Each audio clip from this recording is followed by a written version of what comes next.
सच बताऊं तो मैं आज ये बात बोलना नहीं चाह रही थी, बट मुझे मजबूरी ये सब बोलना पड़ रहा है और मुझे अच्छा नहीं भी लग रहा है ये सब बातें बोलते हुए। क्योंकि हेलो जी, गुड इवनिंग, क्या हाल है सभी लोगों का। आई होप सब लोग अच्छे होंगे, हम भी अच्छे हैं। और आज का ब्लॉग मैं शाम से शुरू कर रही हूँ क्योंकि थोड़ा सा थकान भी है, काम भी किया और मौसम भी अच्छा है, तो थोड़ा बहुत काम वाम करने में मन लग रहा है। और मैंने अपने बच्चों को कहा पढ़ लो, एग्ज़ाम्स हैं कल। आज मेरे बेटे का हिंदी का पेपर था, कल हिंदी ओरल है, तो बिल्कुल ऐसे निश्चिंत होकर सो रखा है। क्या बताऊँ मैंने इसको बोला पढ़ ले थोड़ी देर, मैं तब तक काम कर लूँ अपना। पूरा दिन आज लाइट नहीं थी, इतना परेशानी हुई मुझे बिना लाइट के। इन्वर्टर भी बंद हो गया था, अब जाके थोड़ा देर पहले लाइट आई है तो इसको नींद आ गई है अच्छी खासी। मैं इसको दिन में बोल रही थी, इन्वर्टर भी बंद होने ही वाला था, तो मैंने कहा थोड़ी देर सो जा, आराम कर ले, बस नहीं किया। और अब जैसे ही मैंने इसको पढ़ने बैठाना तो इसको आ चुकी है नींद। बड़ा अच्छा सोया। मैं इसको खाना खाने तक सोने ही दूँगी, डिस्टर्ब नहीं करूँगी। और परी मैडम यहाँ अपने मैथ्स की प्रैक्टिस कर रही हैं। पहले तो इसने अपना इंग्लिश का पेपर था, आज इसका इंग्लिश का पेपर मिला रही है, कैसा करके आई है। बड़ा कॉन्फिडेंस में आके कह रही थी बहुत अच्छा हुआ, पता नहीं कैसा हुआ, वो तो मार्क्स ही बताएंगे। क्यों परी, कितने सही हैं? अभी तक तो ठीक ही जा रहा है स्कोर। चले अब मैं करने वाली हूँ खाने पीने की तैयारी, क्योंकि मैं बहुत थक गई हूँ आज। और 2-3 दिन से मैंने कोई भी ब्लॉग नहीं बनाया, कोई भी नहीं, क्योंकि मुझे वाकई में बड़ी थकान सी होती है। क्योंकि क्या होता है ना, कभी कभी खुद का ही शरीर थक जाता है काम करते करते।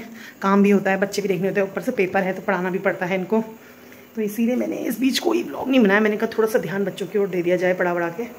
आज इसका ओरल है तो मैंने सोचा थोड़ा क्यों ना एक छोटा सा ब्लॉग बना लिया जाए। बाकी आज ऐसा कुछ खास तो किया नहीं है, बस थोड़ा बहुत काम वाम किया, घर के काम सारे। मैं तो थक गई, कुछ ना करते हुए भी मैं थक जाती हूँ। देखो वही डेली का रूटीन होता है, खाना खाओ, बर्तन धो, सुबह उठो, काम वाम करो, झाड़ू पोछा, बर्तन, कपड़े, फिर बच्चों को लेने जाओ, इनको खिलाओ, दूसरी बारी के बर्तन धो, फिर शाम को इनको फिर कुछ खाना होता है, फिर तीसरी बारी इनको कुछ खिलाओ, फिर उसके बर्तन धो। इसी में पूरा दिन निकल जाता है एक हाउसवाइफ का। और फिर ऊपर से लोग पूछते हैं क्या किया दिन भर, क्या बताओ क्या किया। थोड़े से बर्तन पड़े हैं, पहले मैं सोच रही हूँ इनको निकाल दूँ, उसके बाद खाने की तैयारी करूँगी। किचन में घुसते ना मुझे बड़ी टेंशन होती है, अब क्या बनाऊँ। मेरी तरह ही सारी लेडीज ऐसी परेशान होंगी, सुबह खाया तो शाम को क्या बनाऊँ, शाम को खाया तो दिन में क्या बनाऊँ। अरे बड़ी परेशानी है यार, खाना खाना खाना, कितना खाना खाते हैं ये लोग। सच बताऊँ मुझे तो भूख नहीं लगती है, मुझे भूख ही नहीं लगती कभी। वो तो ऐसे ही खाना पड़ता है, लेकिन मेरे को वैसे बहुत तेज़ भूख कभी नहीं लगी आज तक। क्यों नहीं लगी मुझे खुद नहीं पता, जबकि मैंने सिर्फ सुबह खाया खाना। सुबह भी नहीं खाया, आज हमारे पड़ोस में श्राद्ध था तो वहाँ पर खाया था 2 या 2:30 बज रहा होगा।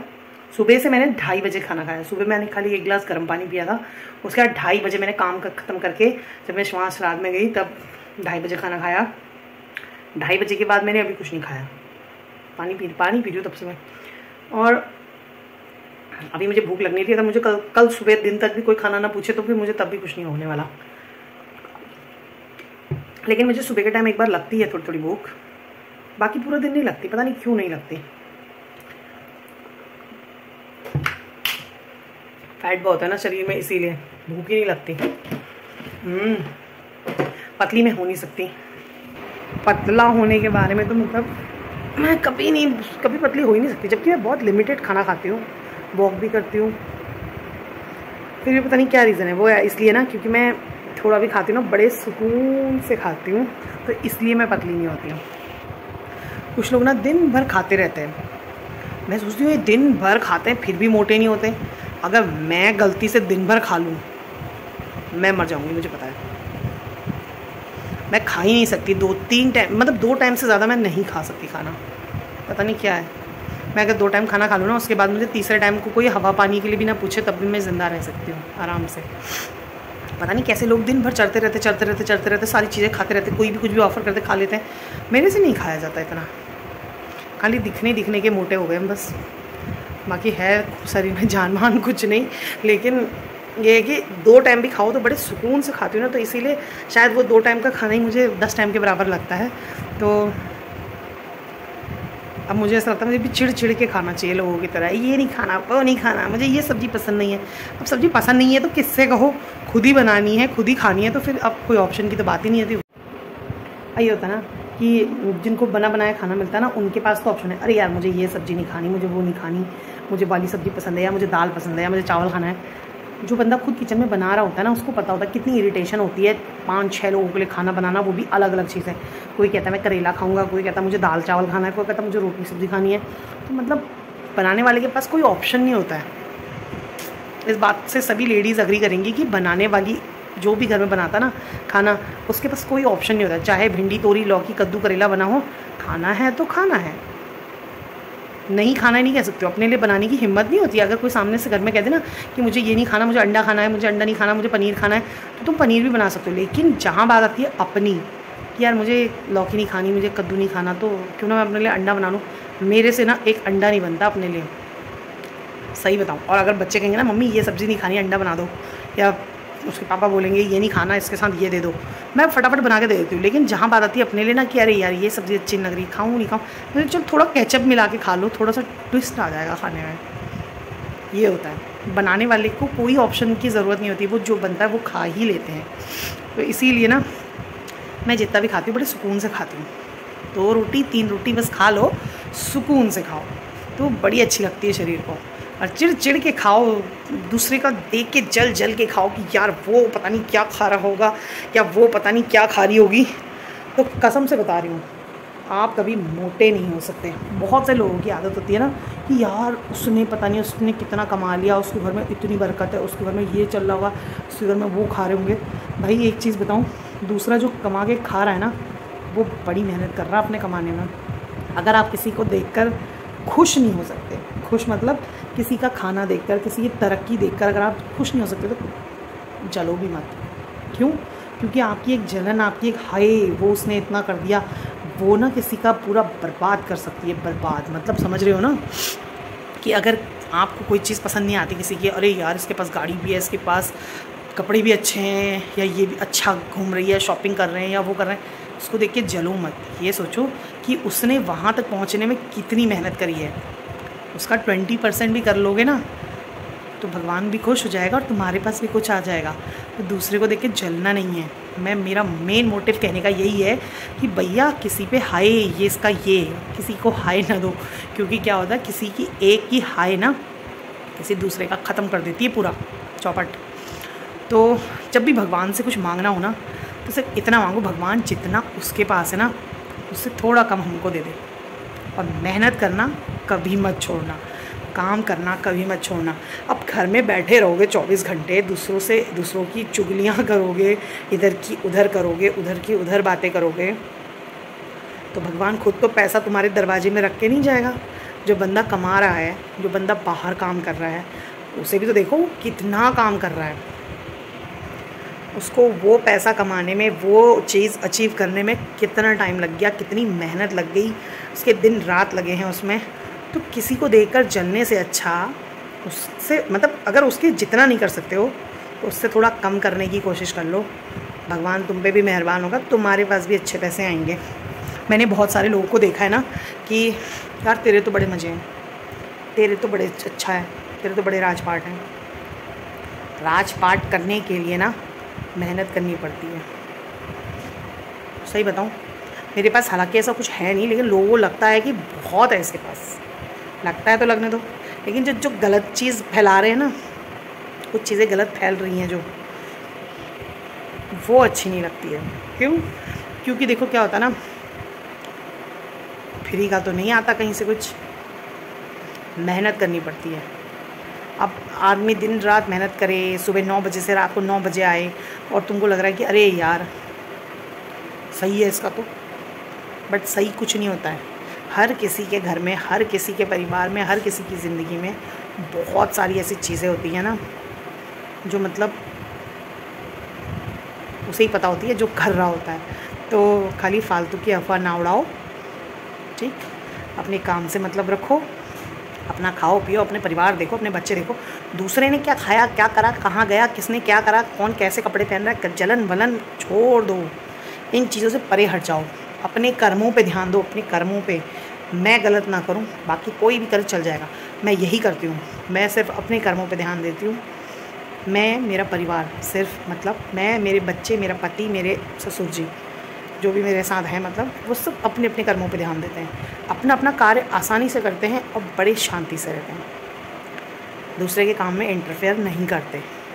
इसीलिए शांति रहती घर में। अगर यही चीज़ मैं दूसरे के घर में घुस घुस के, यार उसने ऐसा किया, उसने गाड़ी ले ली हम भी लें, उसने वो कर लिया, ज्वेलरी बना ली हम भी बनाए, ये सब करने बैठूँगी ना, बहुत खलेरा मचेगा हमारे घर में। तो जितना है उतने में खुश रहो। भगवान हर किसी को उसके हिस्से का देता है। अगर भगवान ने मुझे कुछ दिया है तो वो मेरी किस्मत का, मेरे हिस्से का दिया है, किसी और की किस्मत से छीन के या किसी और का लेके मुझे नहीं दिया है। इस बात को इंसान ने समझना चाहिए। मुझे जो मिला है वो मेरे हिस्से का है, भगवान ने मेरे लिए दिया है। और यही चीज़ मैं सोचती हूँ कि लोग क्यों नहीं समझते हैं इस बात को कि जो चीज़ आपको मिल रही है वो आपके हिस्से की है, किसी और के हिस्से की नहीं। तो इसीलिए ये मत सोचो कि मैं इसके लिए ऐसा कर दूँ तो इसका ये रुक जाएगा, मैं इसके लिए हाई लगा दूँ उसकी तरक्की रुक जाए, कोई फ़र्क नहीं पड़ेगा। गलत काम का गलत नतीजा होता है, इस बात को ध्यान रखें। बुरे काम का हमेशा नतीजा बुरा ही होता है, चाहे आप कितना ही सयाना बन जाओ, लास्ट में ऐसा होता है, हिसाब आपको अपने कर्मों का इसी जन्म में देना पड़ता है। अगर कोई सीधे रास्ते जा रहा है और आप उसको कर रहे हो ना, भगवान भी आपको ये कर देगा। इसीलिए किसी के रास्ते में बाधाएं मत दो, किसी के काम रोको मत, बिगाड़ो मत। अगर हो सके तो मत बिगाड़ो। अगर तुम कुछ अच्छा नहीं कर सकते हो तो बुरा मत करो किसी के लिए। भगवान तुम्हारे साथ भी कभी बुरा नहीं होने देगा।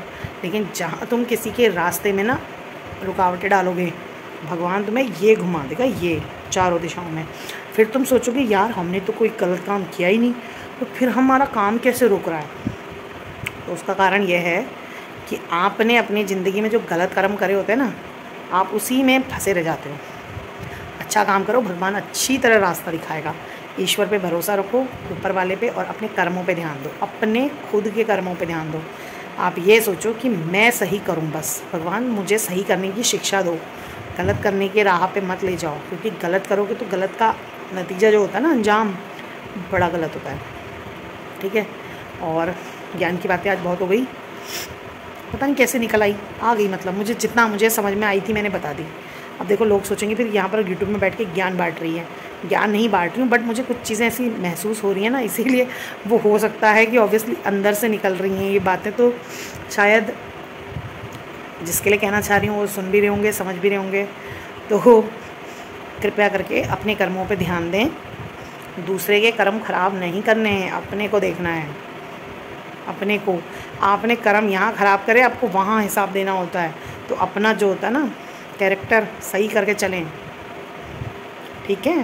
दूसरे को देखकर जलो मत, क्योंकि तुम्हारे जलने से ऐसा होता ना, मेरा कोई नुकसान तो होना नहीं है, मैं तो इतनी मोटी थी तो इतनी मोटी रहूँगी, लेकिन तुम्हारा खून सूख जाएगा भाई। तुम्हें ज़िंदा रहना है, याद रखो। मुझे देखकर या मेरे परिवार को देखकर जलने की आवश्यकता नहीं है, क्योंकि जो जलता है ना वही राख हो जाता है। मेरी सेहत में कहीं नुकसान नहीं होने का। मैं तो ऐसी थी, ऐसी हूँ, ऐसी ही रहूँगी। तो आज का ज्ञान मैं यहीं पे समाप्त करती हूँ। आई होप बहुत सारे लोगों को समझ में आ गया होगा, बातें अच्छी भी लगी होंगी। जो समझदार होंगे ना उनको ये बातें अच्छी लगेंगी, बट जो जल कुकड़े होंगे ना उनके लिए थोड़ा सुलगने वाली चीज़ हो गई होगी। उन्हें लग रहा होगा कि यूट्यूब में ज्ञान बांट रही है आज ये। बांट दिया, बांटना था, मन कर रहा था, बांट दिया तो बांट दिया। अब उसमें बहुत ज़्यादा वो करने की ज़रूरत नहीं है। सुधर जाओ, हालात सुधारो, बस अपने हालात सुधारो। दूसरे को देखो, जलो मत, खुश रहना सीखो, खुद भी खुश रहो, दूसरे को भी खुश रखो। जिसके साथ भी बातें करो, जिसके साथ भी मिलो, उसके साथ इतना अच्छा रहो कि बंदा आपको अगले 7 जन्म तक याद रखने की कोशिश करे कि यार वो मतलब मिला था, वो तो बहुत अच्छा है। ऐसे गाली खाने वाले काम मत करो, और खुद भी खुश रहो, दूसरों को भी खुश रखो। अपना खाओ, अपने में ध्यान लगाओ, अपना घर चलाओ, दूसरे के घर के अंदर टांग मत अड़ाओ। अच्छा नहीं लगता है मुझे, मैं नहीं अड़ाती किसी के घर में टांग, तो मुझे भी पसंद नहीं है कोई मेरे घर के अंदर ज़्यादा टांग झाँक करे। समझ रहे हो ना? बिल्कुल नहीं करना है, मुझे बहुत गुस्सा आता है। तो बस अपने पे ध्यान रखो, खुश रहो, खाओ पियो, मगन रहो, ठीक है। ज़्यादा टेंशन लेने की ज़रूरत नहीं है। मैं नहीं लेती तो दूसरे को भी क्या ज़रूरत है लेने की मेरे लिए टेंशन। जब भी होगा, जो भी होगा, अच्छा ही होगा, देखा जाएगा। तो चले भाई, उम्मीद करती हूँ अच्छे लोगों को अच्छी बातें बहुत पसंद आई होंगी, और जो बुरे हैं उनकी तो सुलग रही होगी अंदर से। तो आज का ब्लॉग मैं यहीं पे एंड करती हूँ। खाना वाना बनाना है मैंने भी, अभी जाकर आ जाएंगे मेरे पतिदेव। अभी मिलते हैं नेक्स्ट ब्लॉग में, तब तक के लिए बाय बाय, टेक केयर, अपना ध्यान रखें, कम जलो, खुश रहा करो मेरी तरह। बाय।